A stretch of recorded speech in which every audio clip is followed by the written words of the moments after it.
bottle, chug it all the way. Made it this far, make it all the way. Watch me turn it. So what's up, man? Go ahead and introduce yourself to my subscribers. Let them know what you do, man. Absolutely, man. Well, thank you so much, first off, for having me.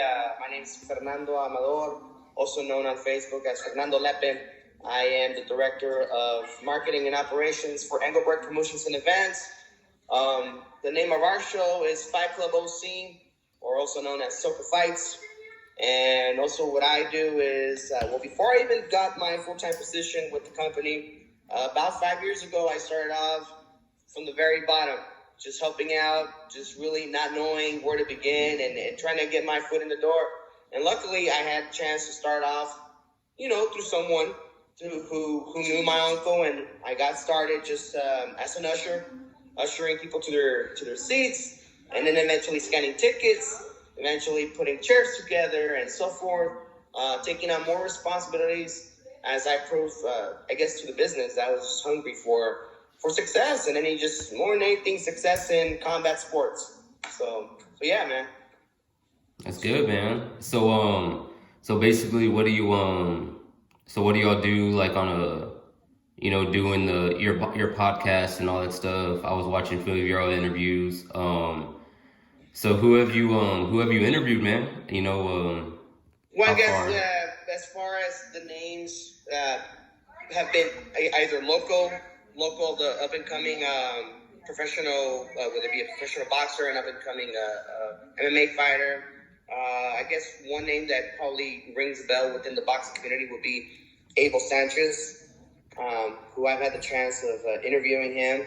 I can tell you, there's been quite a few guests. I guess originally when we started the SoCa Fightcast, I never really thought about hosting a show and interviewing fighters, and I guess that kind of sparked way to a couple of other people to kind of start doing it too. And yeah, whether it been again Abel Sanchez, whether it's been Miguel Beltran, or if it's been even what's his name, Mike Bell, referee. There's just so many people involved in the sport of boxing and MMA as well. I'm looking to obviously keep growing that the fightcast, as I like to call it. It's not a podcast; it's a fightcast. On the fightcast, definitely want to keep bringing in more guests. And it's sometimes really hard because of the time, with their availability, with my availability. So it's just I try to do my best, and I always try to give the people the raw footage, the real. There's no editing on the SoCa Fightcast. If anything, there's just a quick virtual back screen or a backdrop, just to kind of give you guys a different type of setting or something else to look, as far as the eye goes. But yeah, everything is informative and educational. I always try to ask important questions that the viewers or or anyone that's listening, they might have a question and perhaps they weren't able to ask it. So I try to, emphasize on that. Like, so if someone has a question and you're like, hey, you know what? Next time you interview a fighter, ask him this. Most definitely, because it helps me improve and become a better host and a better interviewer. Exactly. So how long have you been doing it, man? Everything with boxing and sports, basically. Well, my involvement, to be honest with you, has to start from the really, really, really bottom, so it has to be back in 2014. That's when I got involved with just, just with boxing in the beginning. But before that, like I mentioned before, I got introduced to the local promoter because of the person that was working the lighting and production. He knew my uncle. Now I have to rewind this now further back, because my uncle and I, we are professional wrestlers, and it's we're involved in the business of lucha libre, or like what people are accustomed to seeing, like, oh, that's stuff that we see on WWE. Mm-hmm. Yeah, it runs in my family, and I had already started wrestling back in 2009, I want to say. So I already had about 5 years into being a wrestler, an active wrestler, being able to pretty much have a full time by traveling and going to these different types of places with wrestling. But then suddenly came a slowdown. I got hurt. I got a knee injury, and then I was working an event because I needed some extra cash or whatever. And then that's when so happened that my uncle at the time reached out to me. He's like, hey, do you want to be an usher? I know you're hurt from your knee. You can't do a lot of labor stuff, but we want to go ahead and see if we could use you just to guide people to their seats. I'm like, yeah, sure, why not? And so, yeah, man, I'm like, I like the pay. I want to say it was like $150 for like 6 hours. And I say, yeah, that works out fine. They said, hey, you also get to have a few drinks, but only after you're done working. So I'm like, yeah, works great. So yeah, man, I mean, I guess I'm lucky in that sense because I already had some type of understanding of boxing. Of course, I knew the 3 important elements to what I like to call my trifecta of combat sports. Mm-hmm. Professional wrestling, boxing, and MMA all share 3 things: a live audience, a type of combative entertainment, and they all share a box office. So they all share these elements, and of course, entertainment aspect changes. But I mean, again, I went in with at least some type of knowledge, and I try to use whatever good in wrestling or professional wrestling, incorporate it into boxing. And then once I finally had a chance to leap onto MMA and start working shows with like the local promoters out here, and even for like Combate Americas and some of these other ones, it was the same thing. I took whatever I learned good from boxing and I applied it with MMA. So everything has a little growing, learning, and as you're learning, you want to evolve. So Mm-hmm. That's good, yeah. Man. That's you're getting all 4 corners, man. Absolutely. I mean, you want a strong foundation, and I said, sports are not going to go away. The fighting scene is not going to go away. People want to be entertained. And at the end of the day, they like seeing good fights, good knockouts, good back and forth striking action. And if a fight or even a grappling match is not entertaining, then obviously the fans are not going to pay. So that's where, from me being, seeing my father at 3 years old, having to go see him wrestle and seeing how the crowd will react, what would trigger the crowd, because you got to think about it too. Professional wrestlers are really good at triggering the people's emotions, yeah. and they're like the orchestrators when it comes to playing with the crowd's emotions. They can make you cry, laugh, yell at them, spit at them, whatever, right? Mm-hmm. So at a very young age, I learned that, and and I incorporate that into boxing. I said, okay, wow, I see how they're reacting to this particular boxing match, or this particular 8 round, or this 6 round, and or this MMA bout, or this, So I try to observe, even though I'm working around, and I'm making sure that during the shows everything is nice, and make sure that the suites are handled, the VIP clients are handled, season seat holders are good, they have a good viewing of their seat. Make sure that the ring card girls, have what they need, the round cards, they have their water, whatever it is, So, yeah, man, I mean, everything as you're picking up in combat sports or in any sport, those are tools for tomorrow so that you can apply them in a different area, pretty much. That's good, man. I'm really glad that I got to talk to you, man, because when I came across you, your picture really it's like, dude, I need to interview this guy. He has a picture with the one of the all-time greats, Freddie Roach. Oh yeah. And that's one of the guys that I respected watching in boxing and stuff. And him going through all the stuff that he went through and still staying relevant in the sport. Not boxing anymore, but as his trainer and being a wild card, and that's one thing that's one guy that I wish I could have on my channel at least one time. If you don't knock the door, you'll never get an answer. So I'm a risk taker, when it comes to that, and I'm a persistent person of pursuing something. When it comes to even just chasing a dream of being anything in the world of boxing or combat sports, as I like to call it, it really takes dedication. It took me 6 years to get to where I'm at, to get the full-time position and finally be able to say, okay, I can take it easy now. I mean, all this of jumping from promotion to promotion, working as a staff, working as a driver, working as a stage coordinator, whether it was opening the ropes for the ring car girls or taking a fighter and taking him to the doctors or translating for the commission, you really have to make yourself really, really expandable so that someone can say, this guy is really hard to just, to replace him. He's irreplaceable. Yeah. He's an asset to the company. So that's how I look at myself. So even when I got the gig to do the commentary, to do Spanish live commentary on a pay-per-view for a big fight for Top Rank was a huge, huge deal. Knowing that, I bet you were nervous, man. Yes, there was nervousness, but I said, you know what? I already did commentary in professional wrestling. So what's the only difference is how you're wording things and how you're describing them to the audience. So, I got to do it in Spanish and in Portuguese. So, and that's another thing too that a lot of people don't know about me. That like I not only bilingual, I speak Portuguese.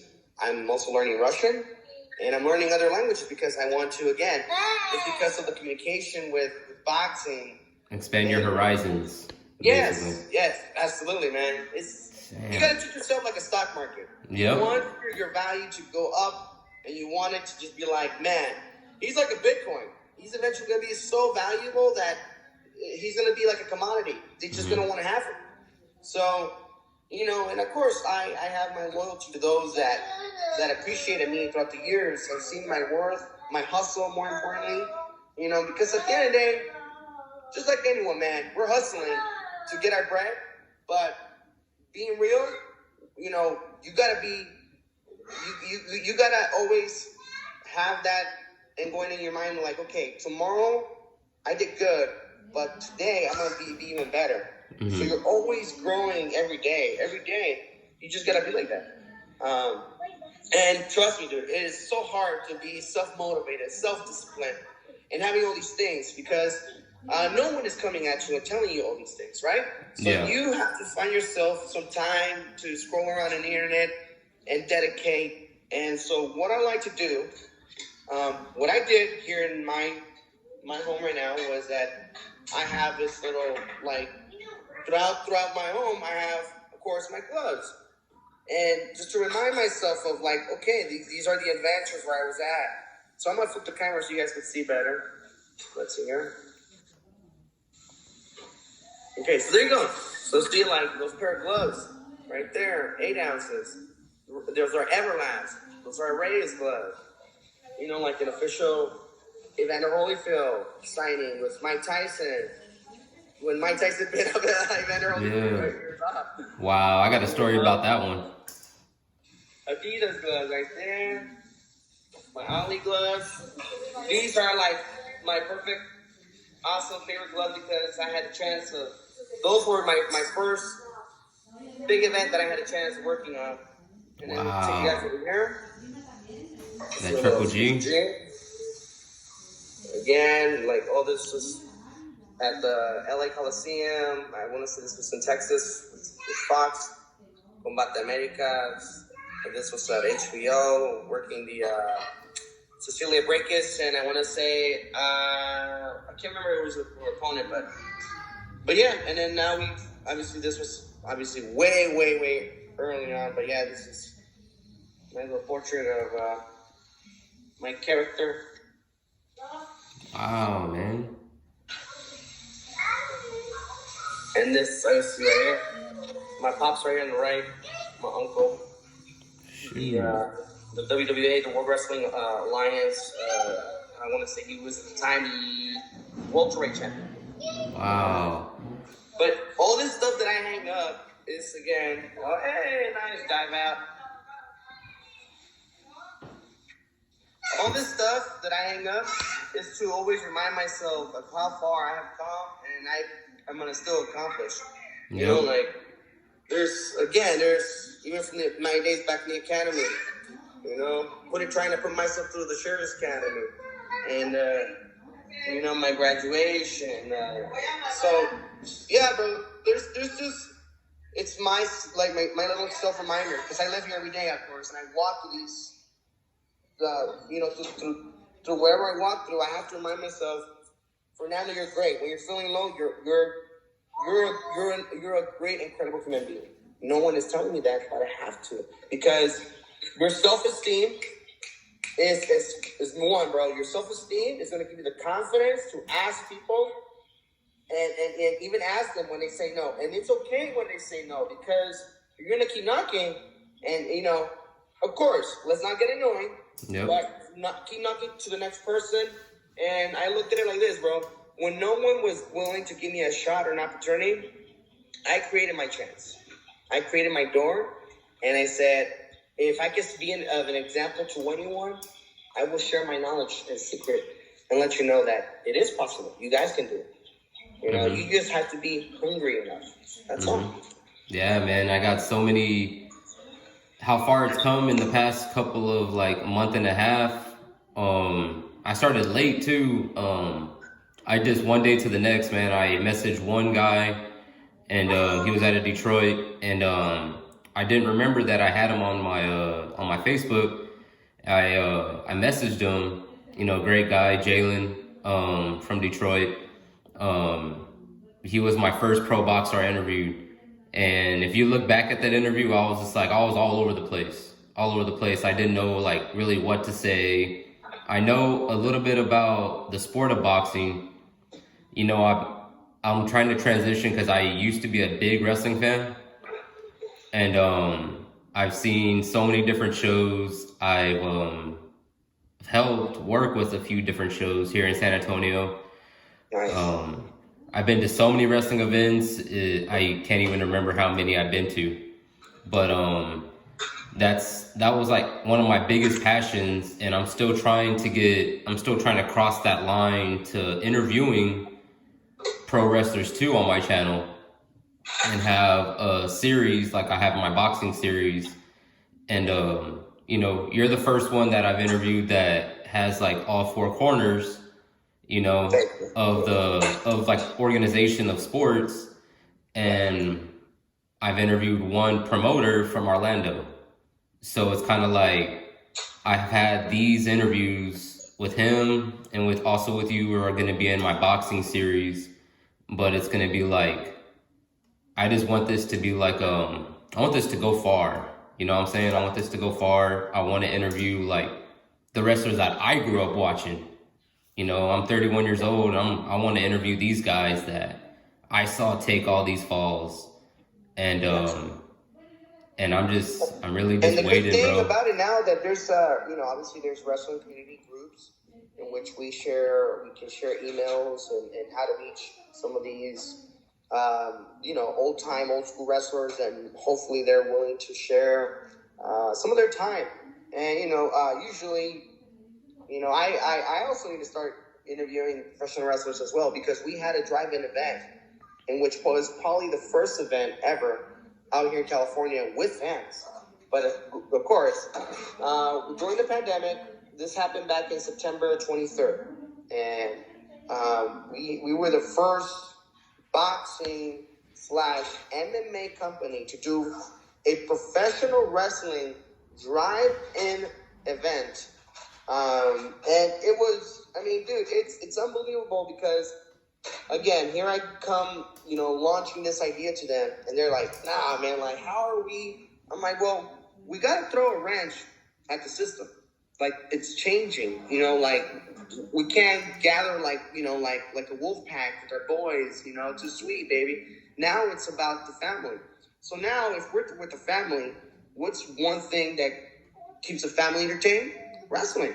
So I said, well, you know, it's not going to be as bloody or maybe as like graphic, but you know, you're going to have some real good, nice, solid, you know, slam and hits. And plus, the group of guys that I had the chance of working with, I had the chance of working with the matchmaker, Mercurio,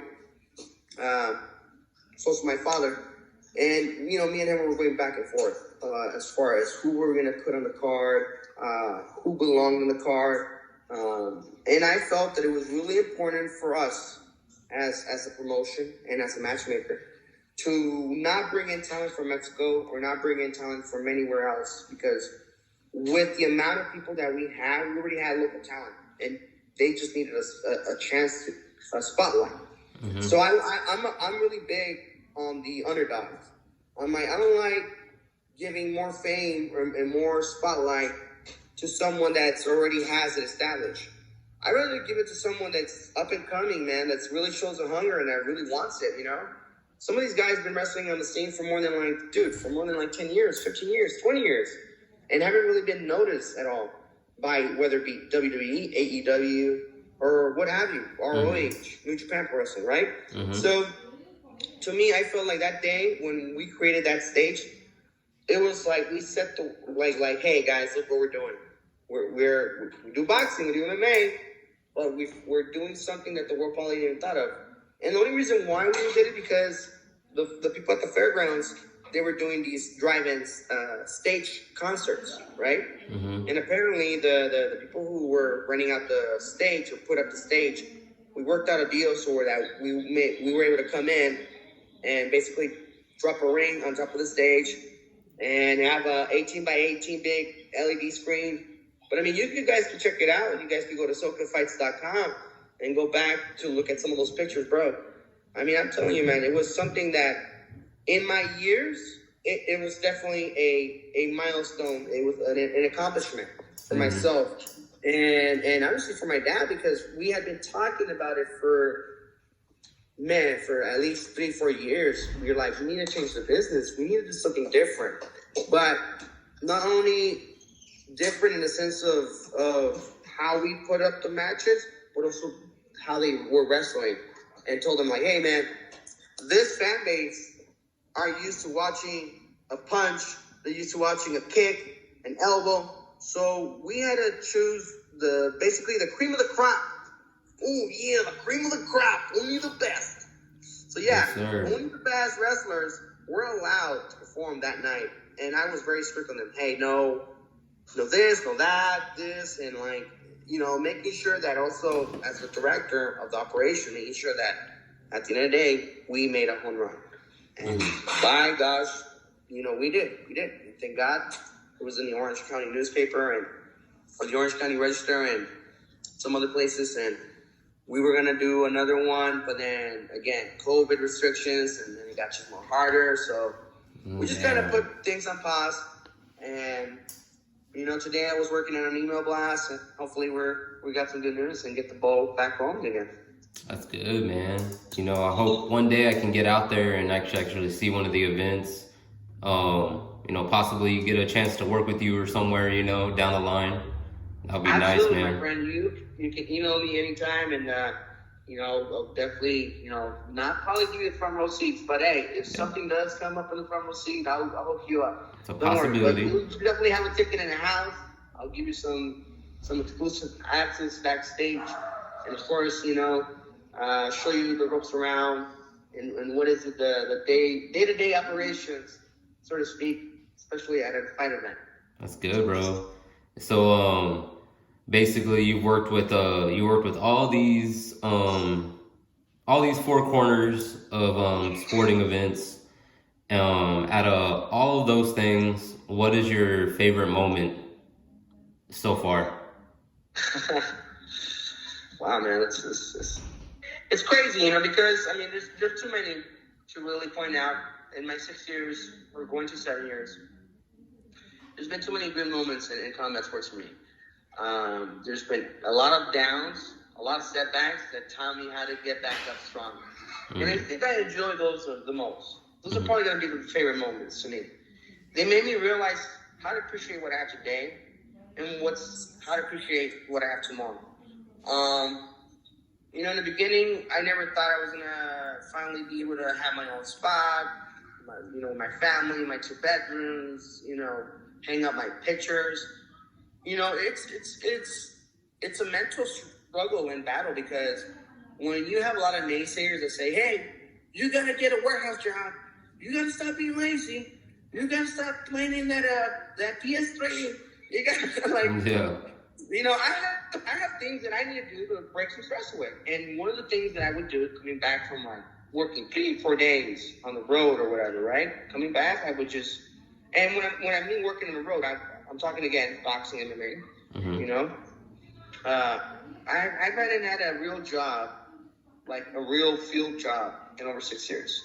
You know, luckily I've been involved in combat sports, and luckily again, from working as an usher to scanning tickets to doing all these things, after 3 years, there's a pattern, and you want to break that pattern because like I don't want to keep earning the same.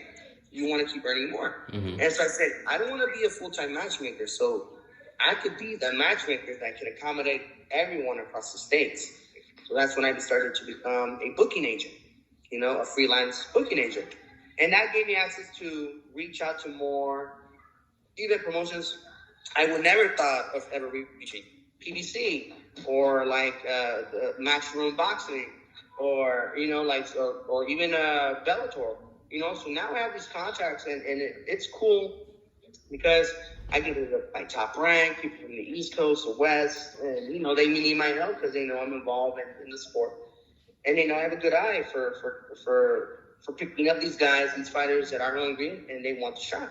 So, yeah, man, I mean, yeah, dude, you have to look at it like this. At the end of the day, my moments are good, but the favorite ones have to be the ones where I suffer. Where I was in my car sleeping, you know, where sometimes I wouldn't get a room to sleep after driving 8-9 hours or 10 hours, right? I would stay in a car and just be like, I can't drive back an hour and then come back another hour and then sit to traffic 2 hours. I mean, you know, it's I had to gamble things. I had to really wait. There was times where I'm telling you where I only had $5, bro, and I had to go get that Del Taco meal or that McDonald's meal, or just because I was hanging at the hotel and I saw someone at the concierge lounge and they opened that door, I was able to sneak in and pretend like, hey, well, yeah, I'm here with the promotion. I'm working the event. We're using one of your rooms. Come on, man. Like, and I would just pull out a key card and be like, I'm staying, you know. So they would assume that I was a guest, and I would use those restrooms to wash my mouth in the morning, you know, and go have some breakfast or whatever, bro. But that's the hustle, bro. No one probably talks about it like I'm telling you, you know. I'm not ashamed. I'm not, because that's the real. Like, are you guys prepared for that? Anyone watching this? Are you guys to do that? I don't know.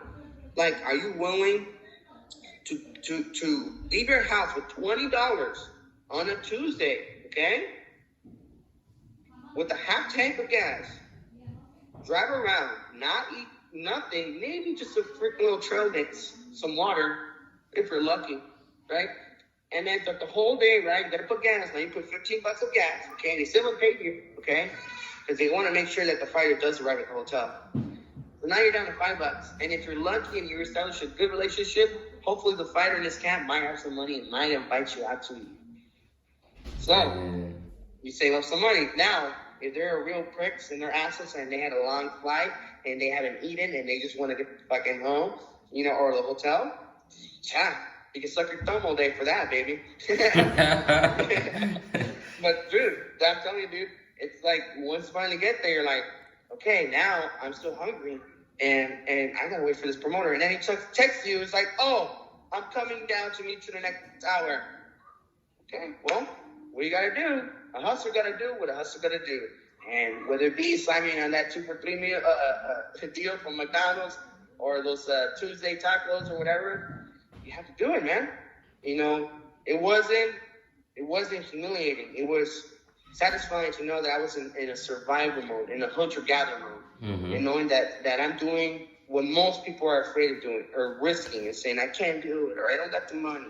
It's like, dude, if you want to be good and successful, like you got to be hungry. And that's how we have to be like that, you know? it's gonna get like that, and you have to be ready. And you better hope that you are a good, easygoing person, and hopefully you have some friends that can let you some money and pay back your money. Yes, sir. Yes, sir.